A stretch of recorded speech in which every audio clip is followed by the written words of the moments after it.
Yo, football fans, what's up? Ever heard of the GOAT before the GOAT? Forget Messi and Ronaldo for a second. We're talking about Mário Zagallo, the only guy to win the World Cup 4 times. This dude was a legend on the pitch and then bossed it from the sidelines as a manager. We're about to drop some serious knowledge about Zagallo's crazy career, his game-changing tactics, and why he's still a big deal today. So if you want to impress your mates with some OG football history, smash that like button and let's get into it. Born in 1931 in the sun-drenched coastal city of Maceió, Brazil, Mário Zagallo's journey began far from the bright lights of World Cup stadiums. Growing up in a humble family, football was his escape, his passion, his lifeblood. He honed his skills on the dusty streets, his natural talent blossoming with every barefoot kick. Zagallo's early career saw him rise through the youth ranks of local clubs like America Football Club and Centro Sportivo Alagoano, where his fierce determination and tactical awareness shone through. Little did anyone know this skinny kid with a knack for the game was destined for greatness. Zagallo's early playing style was a foreshadowing of his future triumphs. Nicknamed the Formiguinha, the little ant, for his tireless work ethic and relentless pressing, he was a force to be reckoned with on the wing. His exceptional dribbling skills and precise crosses made him a nightmare for defenders. But it wasn't just his individual brilliance that set him apart. Zagallo possessed an innate understanding of the game, a tactical mind that would later revolutionize how football was played. These formative years in the Brazilian sun laid the foundation for a career that would etch his name in football history. All right, let's talk about Mário Zagallo, the player, because this guy was seriously something else. Forget fancy haircuts and Instagram followers, Zagallo let his feet do the talking. He was tearing it up on the left wing, leaving defenders in the dust with his speed and skills. And the trophies? Oh boy, did he collect some silverware. 2 World Cup titles in 1958 and 1962 with Brazil, back to back. Yeah, that's right. This man was winning World Cups when some of your grandparents were still in diapers. They called him the little ant. Now, he was basically the original total footballer before it was even a thing. Imagine a mix of Messi's dribbling, Ronaldo's work ethic, and a dash of Neymar's flair, minus the theatrics, of course. Zagallo was the complete package, and he redefined what it meant to be a winger. But don't just take my word for it. Even his opponents were like, dang, this guy is good.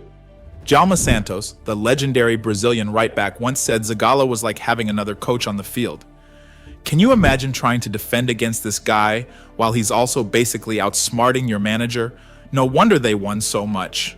Zagallo was a true pioneer, a footballing genius, and a player who left an indelible mark on the beautiful game. Imagine going from scoring goals in the World Cup final to telling other people how to score goals. That's exactly what Zagallo did.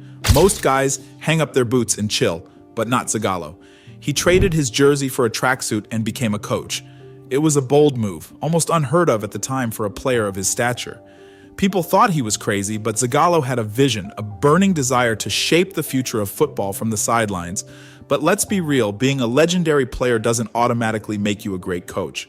Zagallo had to prove himself all over again. He faced the challenge of managing big egos, navigating the pressures of high expectations, and translating his on-field genius into tactical strategies. But Zagallo, being Zagallo, tackled these obstacles head-on. He combined his deep understanding of the game with innovative tactics, forging a new path for himself and revolutionizing the coaching landscape. Hold on to your hats, folks, because Zagallo the coach was even more revolutionary than Zagallo the player. This guy wasn't just satisfied with winning World Cups on the pitch, he wanted to conquer the world from the sidelines too. And boy, did he deliver.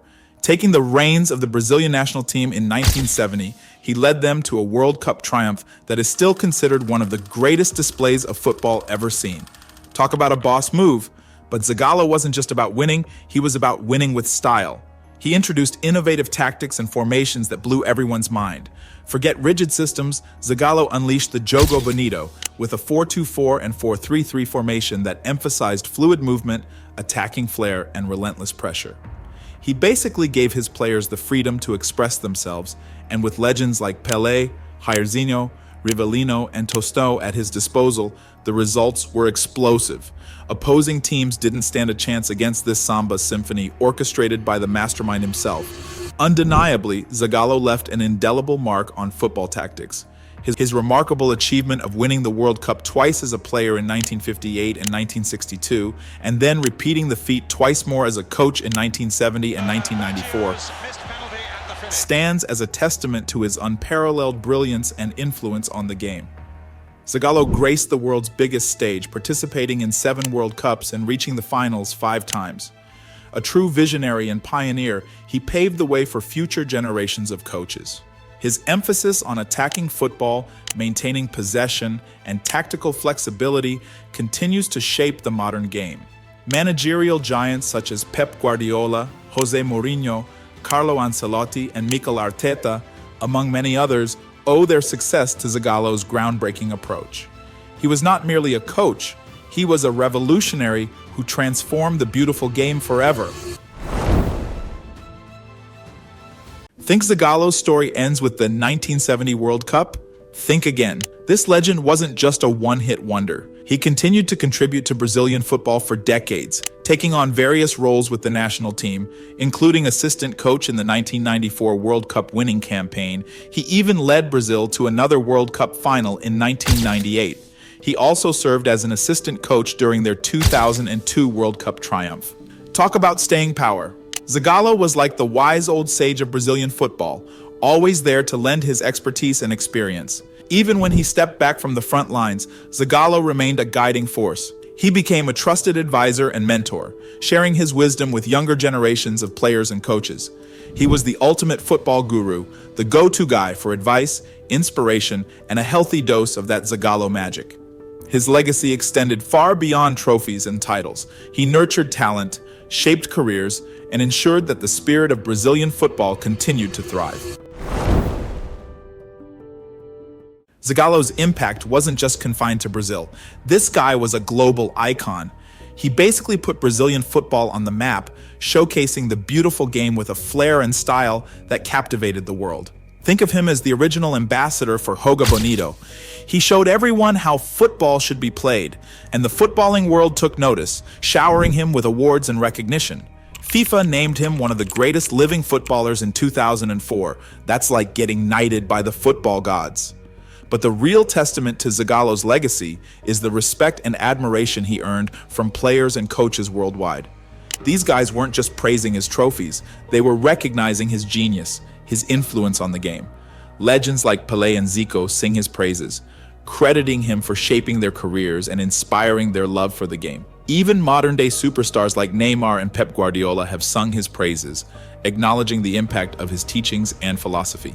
Zagallo's legacy is like a fine wine. It just keeps getting better with age. He's a true legend, a pioneer, and a reminder that football is more than just a game. It's an art form.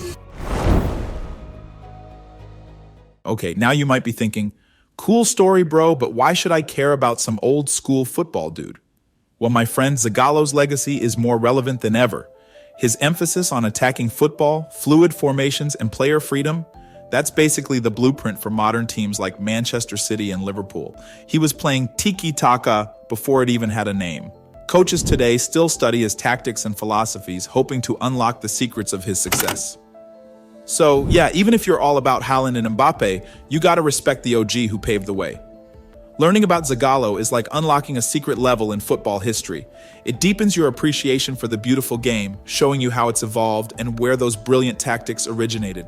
Plus, it's a reminder that football isn't just about individual stars, it's about teamwork, strategy, and a little bit of magic. Zagallo's story is an inspiration to anyone who loves the sport, proving that with passion, dedication, and a whole lot of talent, you can achieve greatness on and off the pitch. So next time you're watching a game, remember the old wolf, the man who helped shape the beautiful game we all know and love. So there you have it. Mário Zagallo, the old wolf of football, might not have the same flashy Instagram presence as Ronaldo or Messi, but let's be real, he was winning World Cups before they were even born. This guy wasn't just a player or a coach, he was a footballing revolutionary who shaped the beautiful game as we know it. Zagallo's story is a reminder that true legends never fade away, and their impact echoes through generations. So next time you're enjoying some dazzling football, remember the man who helped make it all possible. Respect the roots, appreciate the history, and keep the legacy of Mário Zagallo alive.